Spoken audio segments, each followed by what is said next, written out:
présente mon jeu de cartes. Un jeu de cartes complet de 52 cartes à jouer qui sont dans un ordre plutôt aléatoire. Je vais même les mélanger un peu plus pour t'en convaincre.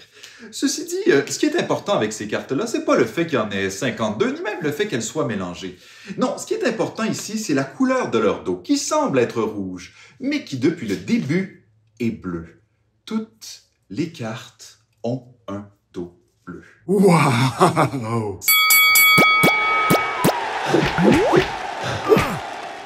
Si tu me connais pas, je m'appelle Luc Langevin. Dans une autre vie, j'étais ingénieur physicien, mais depuis plus de 12 ans, je suis un illusionniste professionnel. Ah oui? Oui, et aujourd'hui, crois-le ou non, je vais te révéler comment des gens comme moi réussissent à tromper le cerveau humain. Pour vrai? Oui, si au début on avait l'impression que le dos des cartes était rouge, c'est en partie à cause d'un biais cognitif. Un quoi? Un biais cognitif, c'est une distorsion dans le traitement cognitif d'une information. Hein? C'est un peu comme si notre cerveau faisait une erreur de traduction entre la vraie réalité et celle qu'on perçoit. Ah bon? Si tu avais l'impression que les cartes étaient rouges, c'est en partie à cause du biais de représentativité. Repré quoi? Le biais de représentativité, c'est lorsqu'on perçoit seulement un ou quelques éléments d'une entité et qu'on considère que c'est complètement représentatif de l'ensemble. OK. Par exemple, si je te dis que Marc a 17 ans, il porte des lunettes, il aime les mathématiques, et il joue aux échecs. D'après toi, est-ce que Marc a plus de chances A, d'être serveur dans un restaurant, ou B, serveur dans un restaurant et membre d'un club de Donjons et Dragons? D'après toi, A ou B? B. Si t'as répondu B, t'as la même réponse que la grande majorité des gens. Yeah! Mais c'est pas la bonne réponse. Bon. C'est le biais de représentativité qui t'induit en erreur. Pourquoi c'est pas la bonne réponse? Oui, les chances que Marc soit membre d'un club de Donjons et Dragons sont bonnes. Et les chances que Marc soit serveur dans un restaurant sont plus faibles. Bon! Mais les chances que Marc soit serveur dans un restaurant et membre d'un club de Donjons et Dragons en même temps sont plus faibles que celles d'être juste serveur dans un restaurant. Il y a deux conditions au lieu d'une seule, donc B est moins probable que A. Ah ouais. L'erreur que fait notre cerveau, c'est de baser son raisonnement sur les quelques informations qu'on nous donne sur Marc plutôt que sur la logique générale. La preuve, si je t'avais seulement dit que Marc a 17 ans et que je t'avais posé la même question, t'aurais probablement eu la bonne réponse. OK. Mais c'est quoi le rapport avec les cartes? Depuis le début, toutes les cartes ont un dos bleu. Sauf une carte qui a un dos rouge et qui se trouve sur le dessus du jeu. Le jeu est également placé dans une boîte rouge. Ah, c'est ça. Quand ça commence, tu vois la boîte rouge. Tu vois la première carte du jeu qui a un dos rouge. Et c'est là que le cerveau se dit « Toutes les cartes ont un dos rouge. » Même s'il les a pas vues. Le cerveau déduit que la carte qu'il voit est représentative de tout le jeu, le biais de représentativité. Tout ce qu'il me reste à faire, c'est d'enlever rapidement la première carte du jeu pour te donner l'illusion que toutes les cartes viennent de changer de couleur. Si t'as aimé la vidéo, n'hésite pas à mettre un pouce en l'air et à t'abonner, il va en avoir d'autres. Ciao! Voici un crayon de plomb. Et comme tous les crayons de plomb, la pointe se trouve à l'extrémité du crayon, sauf si on déplace progressivement par magie la pointe au milieu du crayon. Oh, wow! Tu peux même examiner le crayon. Oh. Hey, c'est vraiment dans le crayon! Oui, et c'est pas tout. J'ai avec moi une bague et un élastique. Et si je les cogne 3 fois ensemble, ils s'enclavent un dans l'autre. Regarde! Oh! Wow! Mais comment tu fais?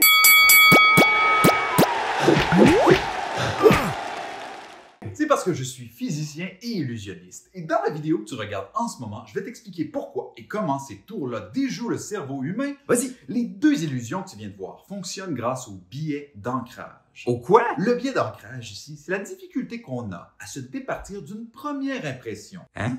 Ça veut dire que de façon générale, dans la vie, inconsciemment, on est toujours porté à se fier davantage à l'information qu'on a reçue en premier pour prendre une décision. Vraiment? Est-ce que c'est prouvé, ça? Oui, deux psychologues, Amos et Daniel, l'ont démontré en 1974 avec une expérience qu'on va reproduire dès maintenant. Oui, une expérience! D'après toi, combien de noix de Grenoble peut-on faire entrer là-dedans? Est-ce que c'est moins de 10 ou plus de 10? Ben, plus de 10. Parfait. Et d'après toi, combien de noix de Grenoble exactement entre là-dedans? Ben, je sais pas, 20, 25? Très bien. Maintenant, on va poser la même question de façon un peu différente à quelqu'un d'autre. Moi, je suis quelqu'un d'autre. D'après toi, combien de noix de Grenoble peuvent entrer là-dedans? Est-ce que c'est plus de 65 ou moins de 65? Ben, sûrement moins de 65. Parfait. Et d'après toi, combien de noix exactement entrent là-dedans? Je sais pas, 40? La bonne réponse, c'était...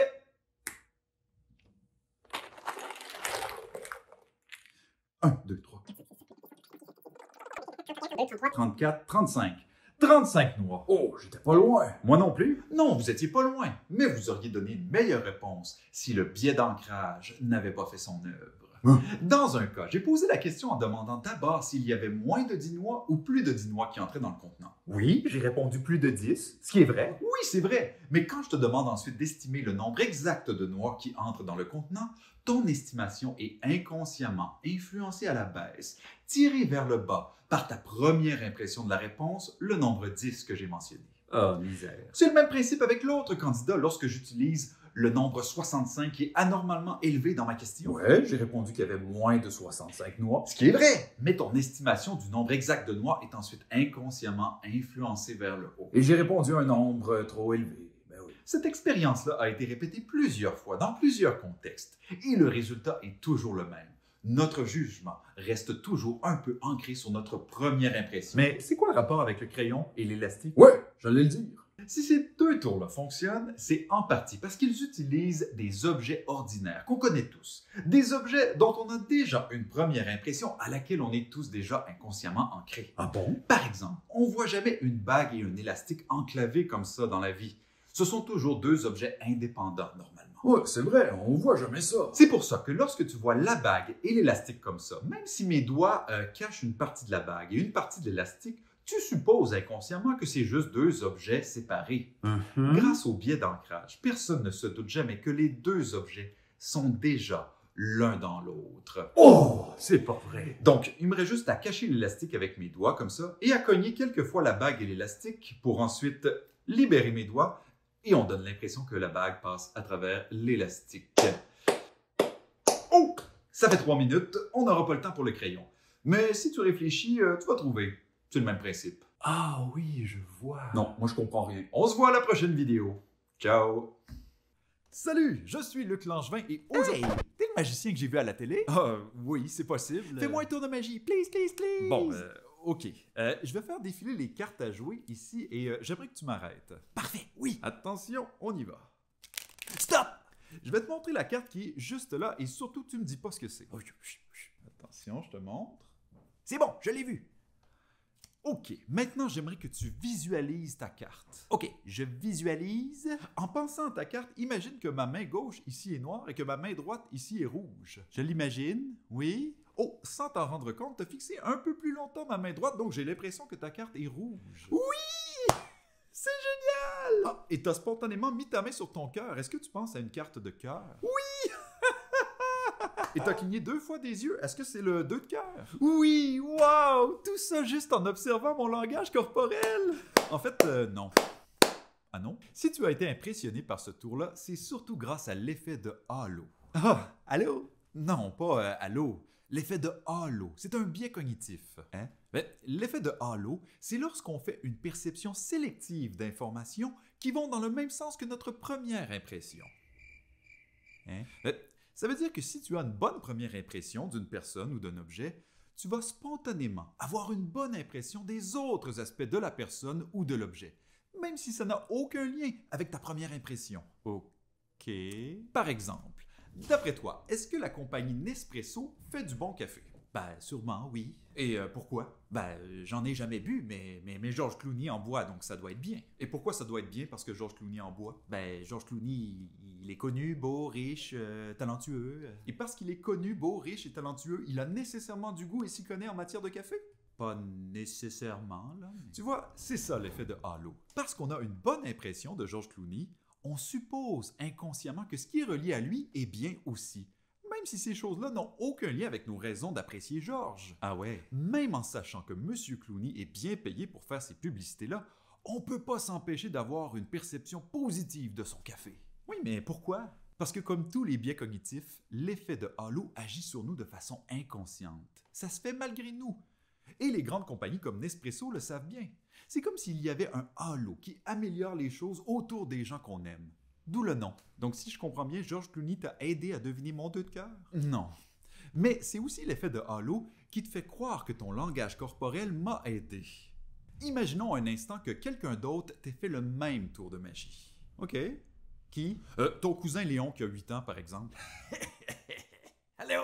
OK, oui, j'imagine. T'as touché ton carte, t'as cligné 2 fois des yeux, donc ta carte c'est... Mais Léon, il a 8 ans, il serait pas capable de faire ça. Hey, c'est pas gentil, ça. Mais imagine qu'il te révèle ta carte comme ça. Donc ta carte fait le 2 de cœur. Qu'est-ce que tu te serais dit à ce moment-là? Je me serais dit qu'il fait semblant de lire mon langage corporel et qu'il a peut-être vu subtilement ma carte en me la montrant, par exemple. Et qu'est-ce qui te fait croire que c'est pas ce que moi j'ai fait? Ben toi, tu peux lire mon langage corporel, tu es doué, tu es un professionnel, tu passes à la télé, tu...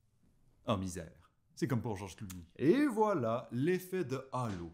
Tu sais quoi? Chacune des cartes que j'ai ici est subtilement marquée à l'arrière pour m'indiquer quelle carte est-ce que c'est. Ah, Seigneur. Lorsque tu dis stop, je regarde subtilement le dos de la carte que tu as choisie et après, connaissant déjà ta carte, j'invente au fur et à mesure que parce que tu as regardé ici, ça doit être une carte rouge, parce que tu as touché ton cœur, ça doit être une carte de cœur, etc. Même ton cousin Léon serait capable de le faire en pratiquant un peu. Même moi. Donc tu sais pas vraiment lire le langage non verbal? Oui, je suis vraiment capable de le faire. Ah! Mais j'avais pas besoin ici, grâce à l'effet de halo. Ah! Allô? Bye. J'ai ici un gobelet, ainsi qu'une petite balle rouge. Et si je souffle sur la balle rouge, elle disparaît pour réapparaître sous le gobelet. Oh, c'est amusant. Bravo, bravo. Si je suis capable de faire ça, c'est pas seulement parce que je suis illusionniste. Oh non? Non, c'est aussi grâce à l'heuristique de disponibilité. Oh, oui, évidemment. L'heuristique de disponibilité, qui est aussi appelé le biais de disponibilité, c'est un biais cognitif, une erreur de raisonnement que tu fais sans t'en rendre compte. Moi, je fais des erreurs. Ça m'étonnerait. Tu pourrais être surpris. Le biais de disponibilité, par exemple, c'est lorsque tu accordes trop d'importance aux informations qui sont vite disponibles à ton esprit. Moi, je ne fais pas ça. On va vérifier. Voici une liste de personnes. OK. Hugo Princeville, Greta Thunberg, Antoine Tremblay, la reine Élisabeth II, Michael Jordan, Émile Fournier, Ariana Grande, Julie Bonneville, Jacques Gignac, Angelina Jolie, Sébastien Duvivier, Xavier Dumont, Scarlett Johansson, Madonna, Pierre Rodriguez et Céline Dion. D'après toi, est-ce qu'il y avait plus d'hommes ou de femmes dans cette liste? Ouais, bon, je les ai pas tous retenus, hein. J'imagine, mais essaie quand même de répondre. Bon, de mémoire, je dirais plus de femmes. Et voilà! Mais voilà quoi? En fait, il y avait autant d'hommes que de femmes dans la liste. Mais contrairement aux noms masculins, les noms féminins étaient majoritairement des noms de célébrités que tu connais donc probablement déjà. Bien sûr que je les connais. Et alors? Lorsque tu consultes ta mémoire pour figurer le nombre d'hommes et de femmes qu'il y avait dans la liste, les noms féminins te reviennent en tête plus facilement parce qu'ils te sont familiers, ce qui te donne l'impression qu'il y avait plus de femmes que d'hommes. Ah ouais? C'est la disponibilité de l'information dans ta mémoire qui fausse ta perception. C'est bon, j'ai compris, mais autrement, ce biais ne m'affecte pas vraiment dans la vie, vous savez. D'après toi, est-ce qu'un requin est plus dangereux qu'un chien? Oui. Tu dis oui parce qu'en pensant requin, ce sont les images de requins qui attaquent des gens comme on voit dans les films qui te viennent en tête, non? Oui, évidemment. En fait, pour chaque Américain attaqué par un requin, il y a en moyenne 28 personnes attaquées par un chien chaque année. Le biais de disponibilité frappe encore. Bon, je te trouvais plus sympathique tout à l'heure avec ta balle et ton gobelet, là. Ah, justement, ça aussi c'est grâce au biais de disponibilité. Oh là là! Si par exemple, je fais ça, d'après toi, où se trouve la balle? Dans l'autre main? Eh oui, la balle est secrètement restée cachée dans ma main gauche. Oh, bouille à le magicien! Oh, ce que je suis fort! Bravo Einstein, c'est justement pour ça que j'ai utilisé un gobelet au début du tour tout à l'heure. Ah bon? Les magiciens comme moi ne veulent pas nécessairement que tu trouves les bonnes réponses à tes questions. Alors on rend les mauvaises réponses plus disponibles pour que tu les adoptes. Ah oui? Et oui, au tout début du tour, j'ai déjà secrètement une deuxième balle rouge identique cachée sous le gobelet. Oh! Comme tu sais maintenant, lorsque je semble prendre la balle en main droite, elle reste secrètement cachée dans ma main gauche. Oui, ça, je sais. Évidemment, je veux pas que tu devines que la balle est cachée là. C'est pour ça que lorsque j'ouvre ma main droite et que là tu te demandes où est allée la balle, je me dépêche de rendre une réponse disponible pour toi pour que tu l'adoptes. Je soulève le gobelet et là, en voyant la balle, tu cesses de la chercher. Ah ouais. Ce qui est drôle, c'est que c'est pas une bonne réponse. C'est impossible pour une balle de disparaître ici et de réapparaître sous le gobelet. Et pourtant, lorsque tu vois la balle sous le gobelet, tu assumes que c'est la même que j'avais dans la main précédemment. Ce qui est complètement illogique. C'est vrai que c'est pas logique. Mais comme c'est une explication spontanément et facilement disponible pour toi, tu l'adoptes, comme les images de requins qui dévorent des hommes dans les films. Ouais, mais maintenant que je sais tout ça, je me ferai plus avoir. Et là là. Oh, que je suis intelligent. On se voit à la prochaine vidéo. Ciao. Hey, toi! Qui? Moi? Oui, toi, avec le bonnet. Ah non, c'est moi. Choisis l'une des 6 cartes à jouer ici, sans me dire ce que c'est. Pourquoi on fait ça? Allez, choisis. C'est bon, j'en ai une dans ma tête, là. Il y a 6 cartes à jouer ici, mais si je claque des doigts, une carte disparaît. Ah oui? Oui, regarde. 1, 2, 3, 4, 5. OK, bravo. Attends, c'est la carte que tu as choisie qui est disparue. Regarde les cartes qui restent. Oh, ma carte n'est plus là. Mais comment t'as su laquelle c'était?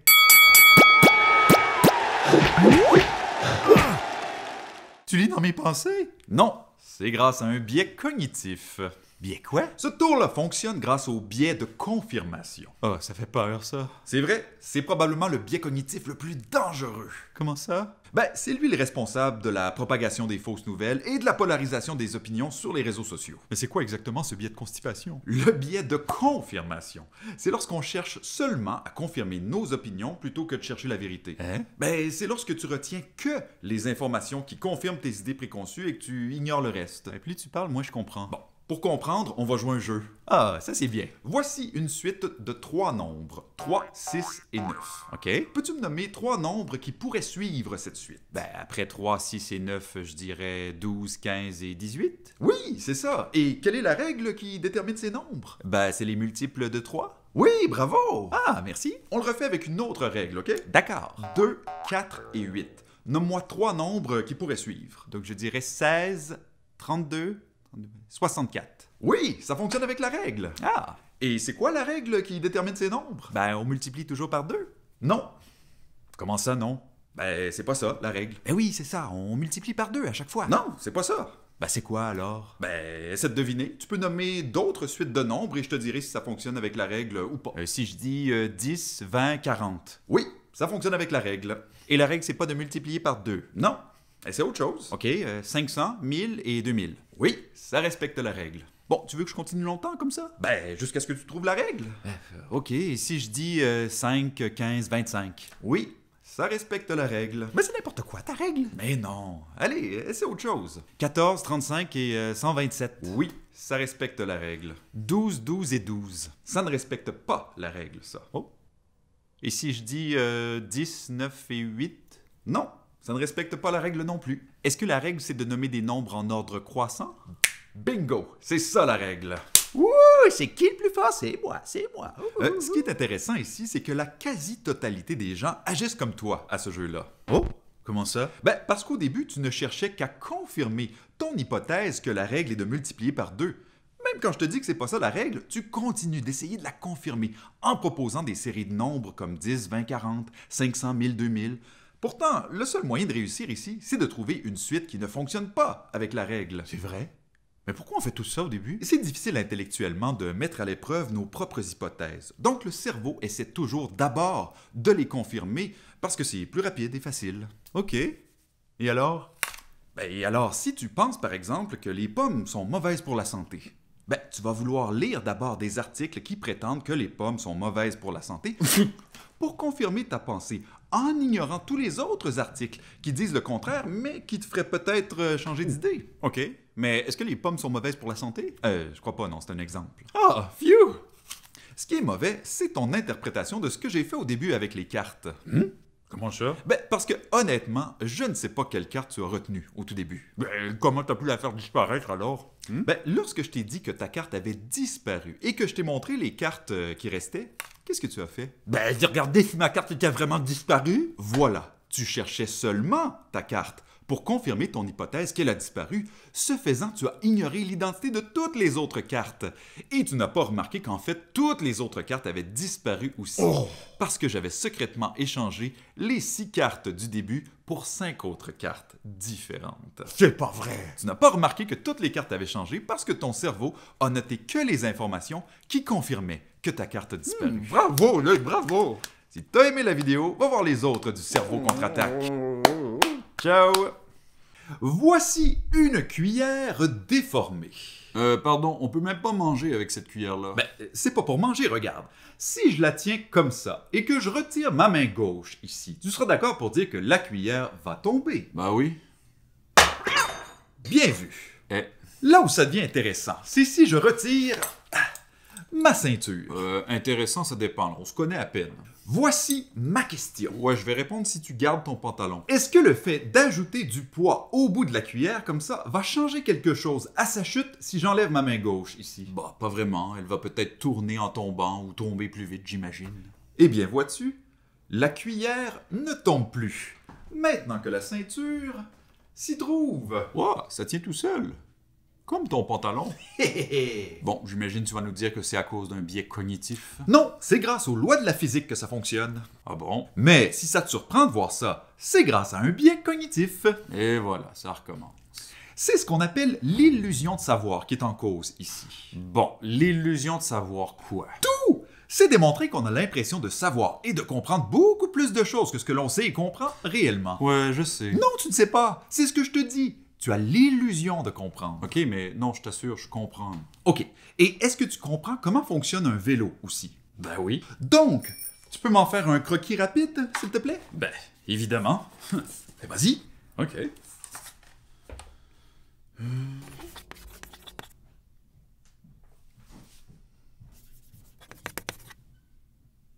Ça vient?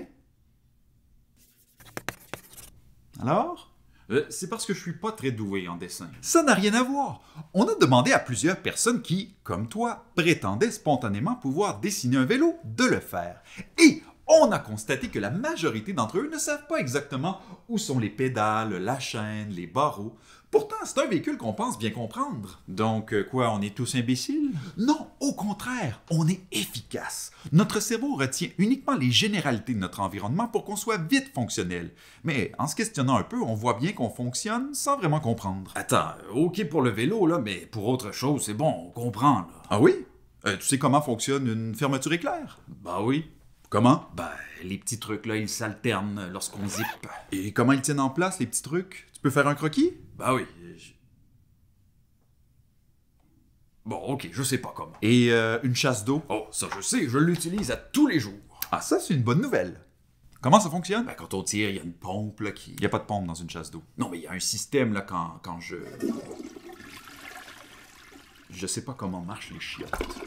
C'est la familiarité de ces objets-là qui t'induit en erreur. Parce que tu les côtoies souvent, ça te donne l'illusion de les comprendre. Ouais, ben, au moins, je sais que je sais rien maintenant. Mais tu vas au moins comprendre le truc de la ceinture parce que je vais t'expliquer. Ouais, ben, apparemment, j'aurai seulement l'illusion de comprendre, mais vas-y quand même. Si ce tour-là surprend, c'est parce que les gens ont l'impression de comprendre ce qui fait la stabilité d'un assemblage d'objets. Et c'est pas le cas, on sait rien. Ben, et comme pour la fermeture éclair ou la chasse d'eau, les gens n'ont souvent que l'illusion de savoir et ne réalisent pas que pour qu'un objet soit en équilibre sur un doigt, c'est le centre de masse de l'objet qui doit être aligné sur le doigt et non son centre physique. Hein? Ben, par exemple, puisque la majorité du poids d'un marteau se trouve à l'extrémité, c'est ici, près de la masse, qu'on doit le déposer sur notre doigt pour qu'il soit en équilibre et non au centre du marteau. Pour vrai, je t'assure que je comprends, là. Tant mieux, parce que c'est la même chose avec la ceinture. La majorité de la masse se trouve dans la boucle. Et en étant coincé dans la cuillère comme ça,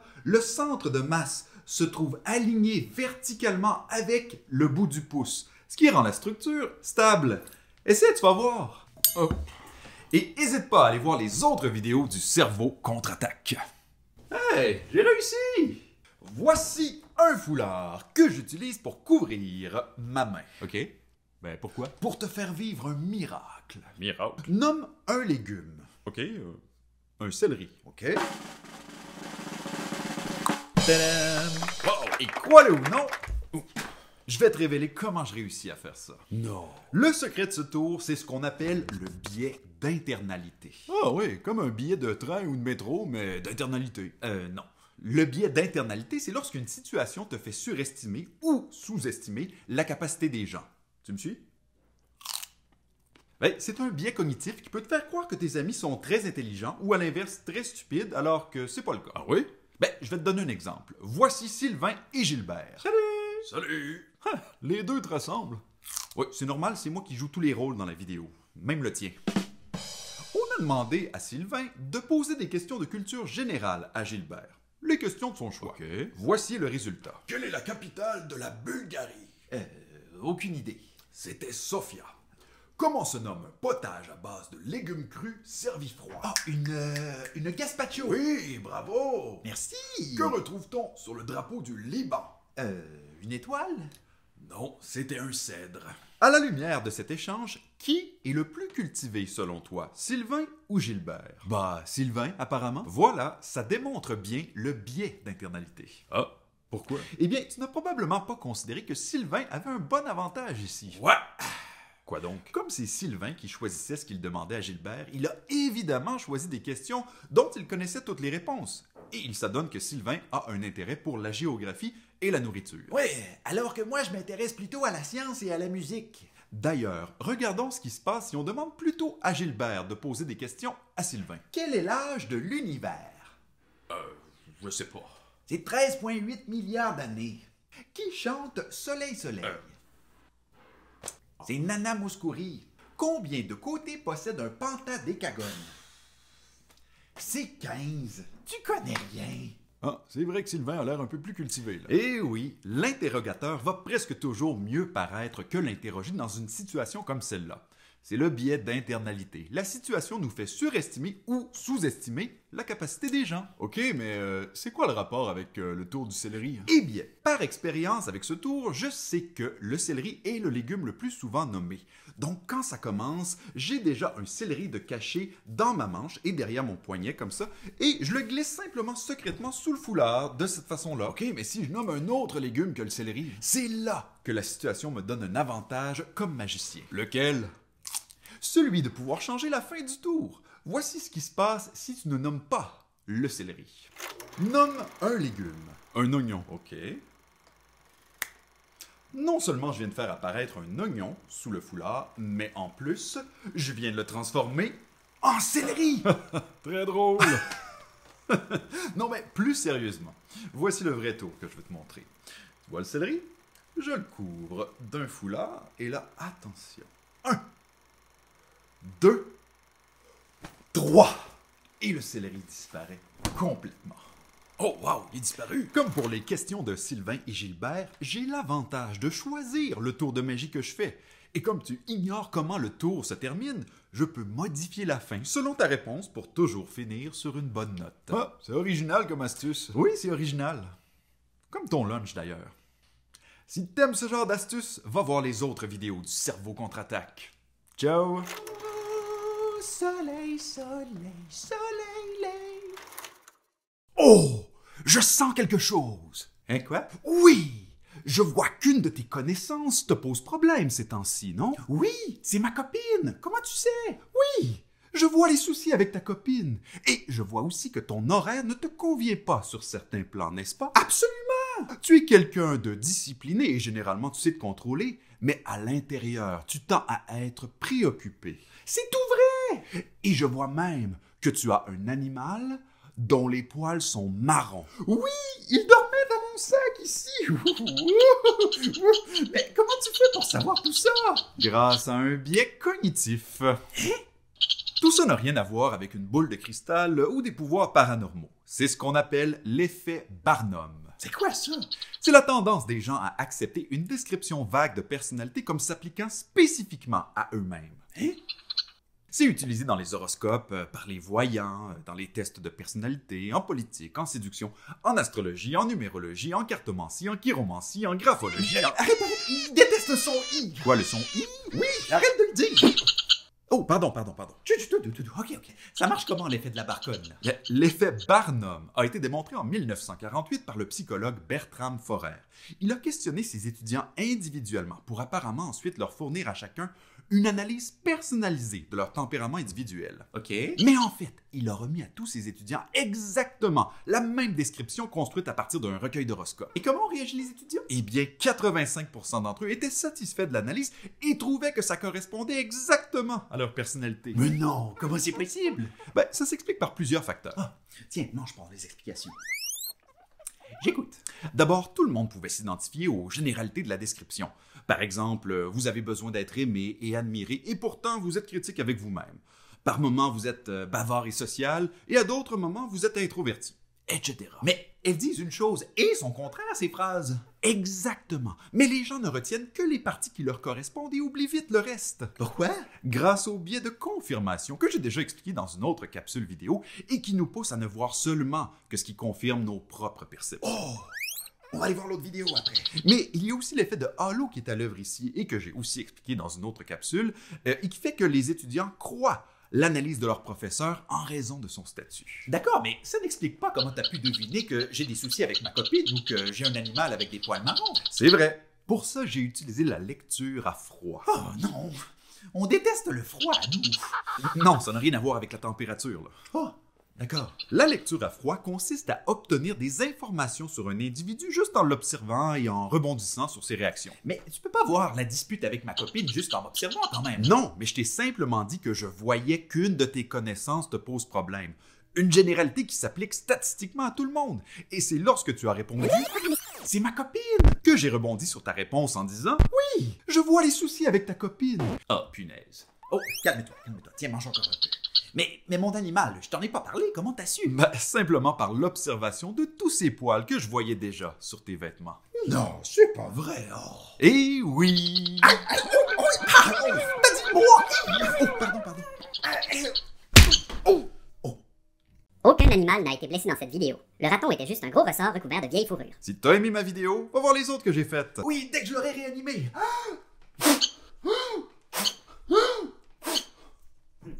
Ciao! Et toi, l'homme de science? Oh, qu'entends-je? On m'appelle? Oui, j'ai une expérience pour toi. Oui, une expérience scientifique. Choisis l'une des boulettes de papier ici, mais sache que je sais déjà laquelle tu vas choisir. C'est scientifiquement impossible. Pourtant, j'ai mis une boulette identique à celle que tu vas choisir dans ma petite boîte ici. Impossible. On va voir. Choisis-en une. D'accord, je prends la rouge. Rouge comme la pomme tombée sur la tête d'Isaac Newton. La rouge. Parfait. Tu te souviens que j'avais mis une prédiction dans ma petite boîte ici. Oui. Avant que je te la montre, tu veux pas changer d'idée pour une autre boulette? Non, je garde la rouge. Certain? Certain. Eh bien, constate que je savais que tu choisirais la boulette rouge. Non, c'est pas vrai. Rassure-toi, je vais t'expliquer comment ça fonctionne. Personne ne peut aller à l'encontre de la science.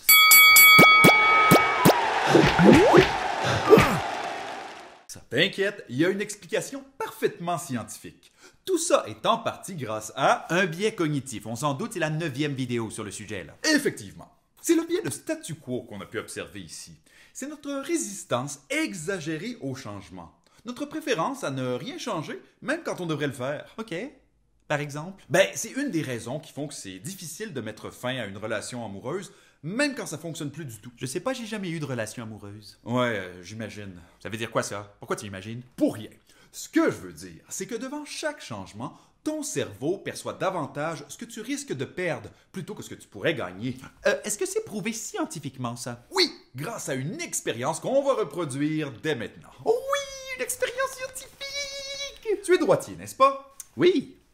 Avec ta main droite, si tu réussis à lancer cette balle dans mon chapeau, juste ici, je te donne ce livre sur les mathématiques avancées. Oh, mathématiques. Mais attention, si tu préfères, tu peux changer de main, utiliser ta main gauche pour lancer. Et si tu réussis dans ce cas, je te donnerai le livre sur les mathématiques et en plus, un autre sur la physique quantique. Oh, ce serait comme Noël. Avec quelle main veux-tu lancer? Je préfère mettre les chances de mon côté et lancer avec ma main dominante. D'accord. Bonne chance. OK. Pour la science. Bon, C'est pas grave, parce que ce qui est intéressant ici, c'est ton comportement avant même que tu lances la balle. Ah oui? Voyons ce qui serait arrivé si je t'avais présenté le défi autrement. Tu es droitier, n'est-ce pas? Oui. Avec ta main gauche, si tu réussis à lancer cette balle, dans mon chapeau, qui est ici, je te donne ce livre sur les mathématiques avancées et un autre sur la physique quantique. Oh, ce serait le plus beau jour de ma vie! Si tu préfères, tu peux utiliser ta main droite pour lancer, mais si tu réussis dans ce cas-là, je te donnerai seulement le livre sur les mathématiques. Avec quelle main veux-tu lancer? Oh, je veux les 2 livres. Je vais lancer de ma main gauche. D'accord. Bonne chance. Utilise la force. Et là là. Bon, outre que tu lances très mal, on voit ici que ton choix d'utiliser la main droite ou gauche dépend de comment t'es présenté le défi. Tu as choisi la main présentée par défaut en premier à chaque fois. Ah ouais? Mais pourquoi j'ai fait ça? Avec cette même expérience, le professeur Marc Buener au Royaume-Uni a conclu que ton cerveau ne perçoit pas ici un choix entre la main gauche ou droite. Il perçoit un choix de renoncer ou non à une opportunité pour une autre. Et on n'aime pas renoncer à ce qu'on a déjà, ce qui nous pousse souvent à garder l'option offerte par défaut. Ah, ok. Mais c'est quoi le rapport avec... C'est quoi le rapport avec le tour de magie du début? Tu vois, je prédis même tes questions. Tu vois, je prédis même des questions. De la magie. Comme la boîte que j'utilise est parfaitement cubique, je peux la refermer avec l'ouverture à l'arrière comme ça, sans que ça paraisse. Ok. J'ai également une boulette supplémentaire de chaque couleur cachée derrière mon autre boîte ici. Oh! Lorsque tu fais ton choix, je prends secrètement la boulette de la couleur correspondante dans ma main ici et je la glisse secrètement par l'ouverture à l'arrière de ma boîte noire juste comme ça. Ah ouais! Il me reste plus qu'à basculer l'ouverture vers le haut en l'ouvrant pour donner l'impression que la boulette est à l'intérieur depuis le début. Ok. Mais tu m'as offert de changer d'idée après avoir ouvert la boîte. Que fais-tu si je change de boulette? Tu sais quoi? Je sais que tu ne changeras pas de boulette en raison du biais de statu quo. Oh! Ce qui me permet de t'offrir de changer d'idée même si ça bousillerait mon tour. Bien joué. Tu sais quoi? Je vais te donner les livres pour te remercier. Et va voir mes autres vidéos. Ciao! Papa va bien s'occuper de vous. Salut! Et attention, rien dans la main et je touffe le 4 de pique. Oh, bravo! Et c'est pas tout. Dans un jeu, il y a des cartes rouges et noires. Tu préfères lesquelles? Les rouges. Ok, les rouges. Et parmi les rouges, il y a les cœurs et les carreaux. Tu choisis quoi? Oh, moi, je choisis les cœurs. Mais t'es qui, toi? Les cœurs, parfait. Et nomme une carte de cœur. C'est mon tour de magie. Dégage! Je choisis le 7 de cœur. Le 7 de cœur. Très bon choix. Attention, le 7 de cœur. Ch'touf. Le voilà. Waouh! C'est encore plus impressionnant que le tour d'avant. Merci! D'ailleurs, si tu apprécies davantage ce tour, c'est encore grâce à un biais cognitif. C'est en partie ce qu'on appelle l'effet IKEA qui est à l'œuvre ici. Ikea, le grand magasin de meubles. Exactement, parce que le succès de cette compagnie suédoise est justement dû à ce biais cognitif. Mais c'est quoi ce biais? L'effet IKEA, c'est lorsqu'on accorde une valeur trop haute au produit qu'on a partiellement créé. Ah oui? Oui! C'est la raison pour laquelle ton frère, qui cuisine très mal, va malgré tout apprécier les plats qu'il prépare lui-même. C'est probablement aussi pourquoi tu adores cette couronne de fleurs que tu as fait toi-même. Même si c'est pas un chef-d'œuvre. Hein? Quoi? Non, rien. Regarde, tu vas faire une expérience. Moi, je vais faire ça? Oui! Je suis obligé? Voici du papier et les instructions pour faire 2 œuvres en origami. OK. C'est ça l'expérience? Je plie du papier? Oui, allez! OK. Dans une expérience. Ah! Un voilà, hein?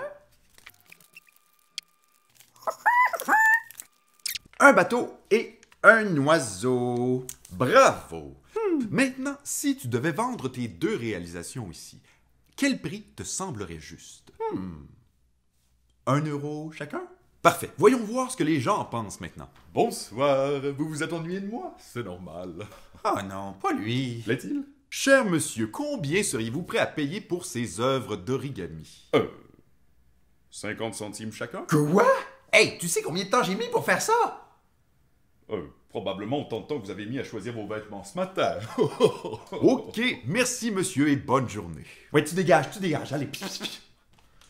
Si ton évaluation de la valeur des choses ici est plus élevée que celle de monsieur, c'est d'abord parce que monsieur est un gros con. Hop, hop, hop, hop. C'est parce qu'on accorde toujours plus de valeur à ce qu'on a du mal à produire. Ça s'appelle l'heuristique de l'effort. Ça fausse ta perception de tes créations. OK.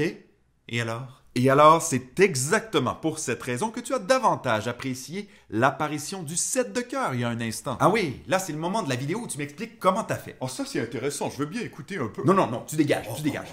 Tu dégages. Merci. En fait, avant son apparition, la carte est simplement cachée derrière ma main comme ça.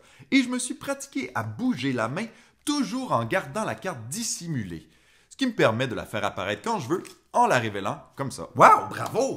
Mais ça explique pas comment t'as fait pour faire apparaître exactement la carte que j'ai choisie après. C'est vrai. Pour ça, je dois avoir les 52 cartes du jeu dans mes poches de pantalon. J'ai les cœurs dans ma poche droite avant, les carreaux dans ma poche gauche avant, et j'ai également les cartes noires, les cartes de pique et de trèfle, dans mes poches arrière juste ici. Wow, ça laisse pas beaucoup de place pour tes clés et ton portefeuille. Lorsque tu choisis une carte rouge de cœur, par exemple, je glisse naturellement ma main dans la poche correspondante et lorsque tu nommes le 7 de cœur, je compte les cartes avec mon pouce comme ça à l'intérieur de ma poche. Comme les cartes sont en ordre, j'arrive directement sur le 7. Il ne me reste plus qu'à sortir la main de ma poche avec la carte dissimulée et à la faire apparaître comme je t'ai expliqué. Bravo, c'est impressionnant.